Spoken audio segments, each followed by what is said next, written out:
Đây, mày thùng cạp tiếng. Phần đây nè. Cô nó ngọt ba. Này ơi.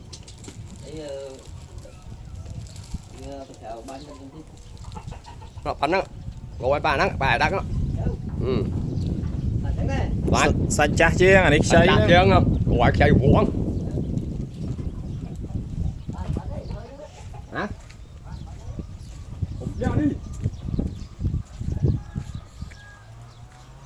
Cầm nâng mấy à? Nào cho tu mấy chứ đi. Cô vô phân lúa chan cô anh. Bắt.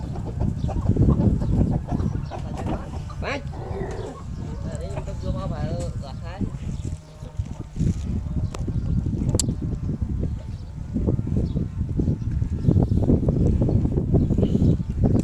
Đã cho rồi nhà tay bán ra trắng. Bạn trắng. Bỏ chơi gì? Họ đã phải làm liền đấy, lụm đang món.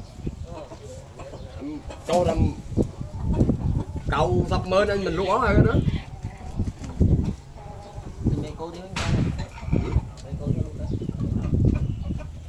mày đang ngay chơi mày chứ mày về lật về nhá.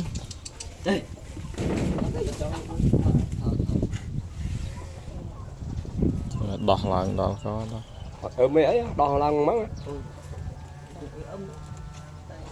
Cố nữa cái ẩm lặng mất. Khơi kia giá thôi.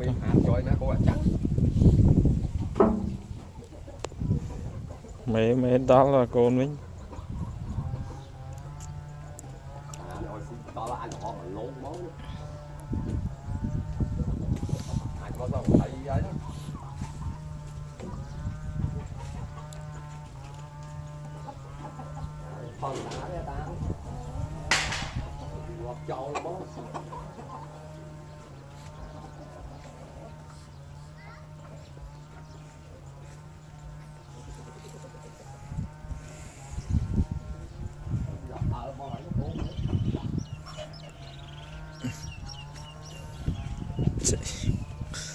Anh ấy có tóc hay cắm phải không?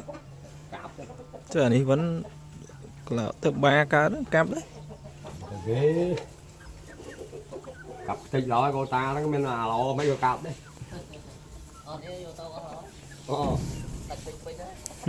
Bạn đi hết. Bán đi. Hả? Bán đi. Bạn như cô vậy nhé. Bán đi. Đây là mấy nhảy. Là nút. Là nút ra bạn đi. Bạn đi. Không chơi tha. Đi cái này chạm lên thì mình luôn ấy. Nó phạm lên tinh với nhà nắng ạ. Đấy. Cho nó phạm lên ở luộc sao nhé. Nó phạm lên ở tinh. Phạm lên cô mình thộm thì phạm ấy nó. Thành nó thộm nhá. Ô lẩu.